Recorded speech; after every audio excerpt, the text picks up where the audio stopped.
Imagine viajar no tempo e parar em um momento importante na história do mundo automotivo, onde dois personagens aparentemente uniram seus destinos. Ferdinand Porsche, o engenheiro visionário, cuja paixão por inovações automobilística era notória, e Adolf Hitler, o líder de uma nação com uma visão totalmente ambiciosa. Nesse encontro entre engenharia e política nasceu uma marca que nos dias de hoje é sinônimo de mobilidade para milhões de pessoas, sendo conhecida mundialmente. Nesse documentário, a América Baixos convida você a conhecer e desvendar a história da Volkswagen.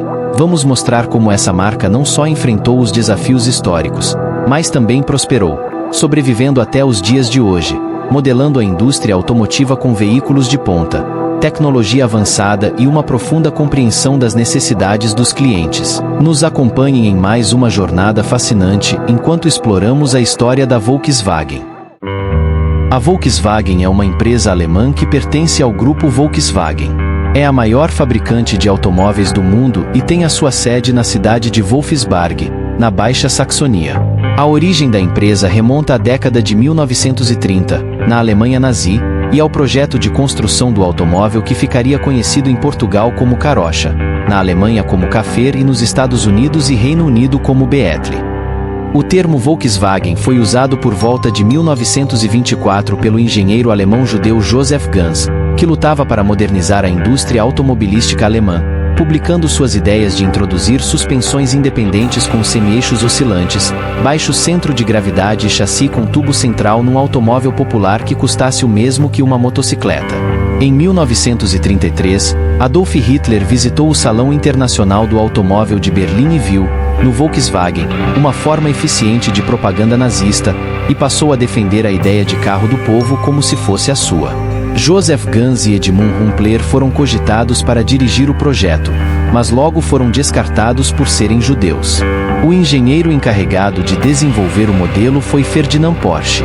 Cerca de 336 mil pessoas pagaram pelo modelo e protótipos do carro, chamados em alemão KDF-Wagen.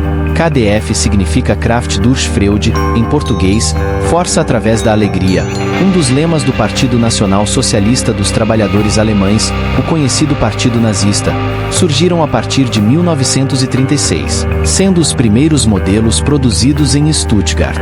O carro já possuía as curvas de seu formato característico e o motor refrigerado a ar, de 4 cilindros, montado na traseira. Erwin Komenda, chefe de desenho da Porsche de longa data, desenvolveu o corpo do protótipo que seria igual ao dos carochas posteriores. A nova fábrica, implantada numa cidade que foi criada em torno da mesma e batizada de KDF-Stadt, atual Wolfsburgo, só produziu algumas unidades quando a Segunda Guerra Mundial iniciou-se em 1939. Como consequência da guerra, a sua produção foi adaptada para veículos militares, como o Jeep Kogelwagen, o modelo anfíbio Savinwagen e o Kommandeurwagen. A empresa deve a sua existência no pós-guerra a um homem, o major britânico Ivan Hirst. Em abril de 1945, a KDF-Stadt e a sua fábrica fortemente bombardeada foram capturados pelos norte-americanos e passaram às mãos da administração britânica. A primeira ideia foi usá-la para a manutenção de veículos militares pesados. Para Hirst, como ela fora usada para a produção militar ao invés de um empreendimento comercial, seu equipamento na época fora destinado às reparações de guerra. Assim, Hirst pintou um dos carros da fábrica de verde e o exibiu em instalações militares britânicas. Dispondo de poucos veículos leves de transporte, em setembro de 1945 o exército britânico foi persuadido a encomendar 20 mil unidades.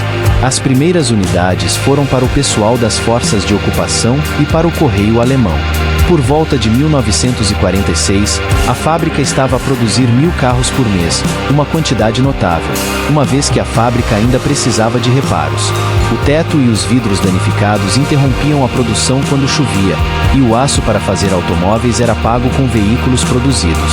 O carro e a cidade mudaram seus nomes da época da Segunda Guerra Mundial para Volkswagen e Wolfsburg. Enquanto isto, a produção crescia. Como ainda era incerto o futuro da fábrica, a mesma foi oferecida a representantes de empresas automobilísticas britânicas, americanas e francesas. Após visitar a fábrica, Sir William Rootes, da indústria britânica Rootes Group, declarou que o modelo não atrai o consumidor médio de automóveis, é muito feio e barulhento. Se vocês pensam que vão fazer automóveis neste lugar, vocês são os grandes tolos.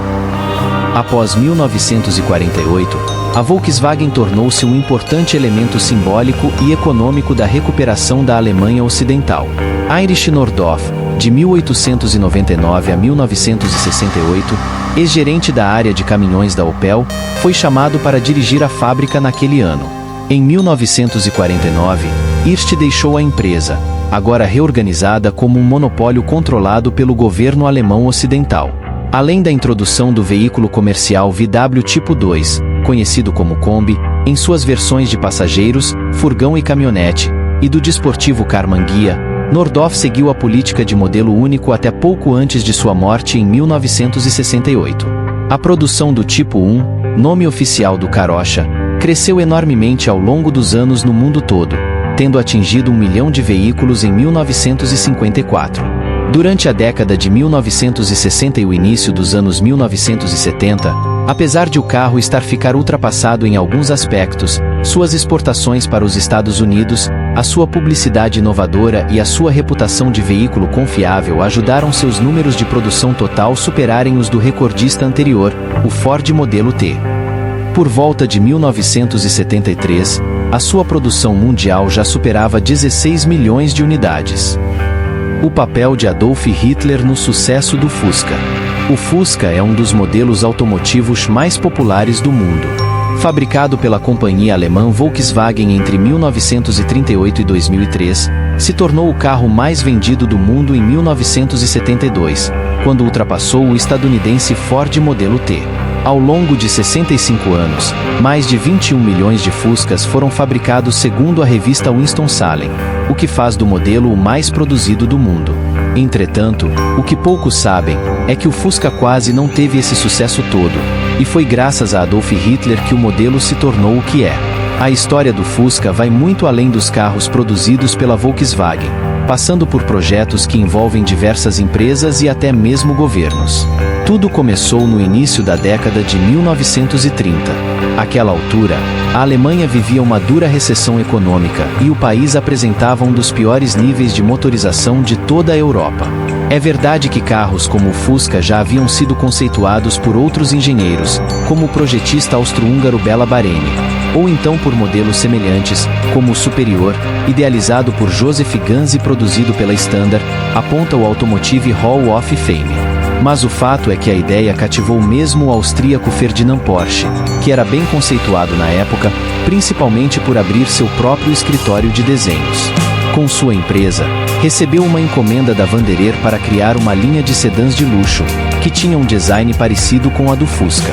Ainda em 1931, a fabricante de motos Zundap passou a investir na produção de um carro popular alemão e encomendou à Porsche um protótipo. Como de praxe, o projetista construiu 3, que ganharam o nome de Tipo 12. No ano seguinte os primeiros modelos já estavam concluídos, ainda um pouco diferente do que conhecemos do Fusca. É então que Ferdinand passou a negociar com outro fabricante a produção de um Volkswagen. Assim como a Zundap, a NSU decidiu apostar no ramo automotivo. Com eles, Porsche refinou ainda mais o projeto anterior, tornando o Fusca muito mais parecido com o que conhecemos. Mas a NSU também rompeu o contrato, em 1933, por não conseguir levantar o capital necessário. Naquele ano, Adolf Hitler tinha acabado de chegar ao poder e lutava pela modernização de seu país. Desta forma, via com grande expectativa a criação de um carro do povo, não só feito por trabalhadores alemães, mas também para famílias alemãs viajarem por todo o país. O modelo seria a realização de sua plataforma política.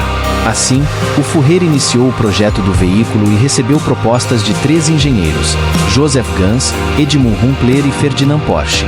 Como os 2 primeiros eram judeus, segundo Albert Mrosen de Volkswagen Beetle, Porsche pareceu a escolha óbvia, ainda mais pelo fato dele ser amigo de Jacob Verlin, assessor para assuntos automotivos de Hitler. As vendas e o pós-guerra. Desta forma, em 22 de junho de 1934, Hitler e Porsche firmam um contrato para a produção do Fusca. Segundo matéria da Folha de São Paulo, o líder alemão havia estipulado que o modelo cumprisse algumas exigências, como ser um automóvel robusto e econômico. Além do mais, o carro deveria ser capaz de levar 2 adultos e 3 crianças com comodidade, ou então 3 soldados e uma metralhadora. O modelo também deveria ser capaz de atingir a velocidade média de 100 km por hora, e o consumo de combustível não deveria passar dos 13 km por litro. Em 1936, surgem os primeiros protótipos do veículo, que passou a ser produzido de fato 2 anos depois. O modelo, então, ganhou o nome de KDF-Wagen, uma sigla que significava Kraft durch Freude, ou Força pela Alegria, em tradução livre, que era o mesmo nome da associação que ficou incumbida de vender o automóvel. Nos dias atuais, a Volkswagen está focada em eletrificação, desenvolvendo uma gama de veículos elétricos como parte de sua estratégia de mobilidade sustentável, demonstrando o compromisso da empresa com a inovação e a redução das emissões de carbono. Além disso, a Volkswagen continua a investir em tecnologias de condução autônoma e conectividade para permanecer competitiva no mercado automotivo global. Então é isso, pessoal, esse foi o vídeo de hoje, espero que tenham gostado. Não esqueça de deixar um like no vídeo e se inscrever no canal.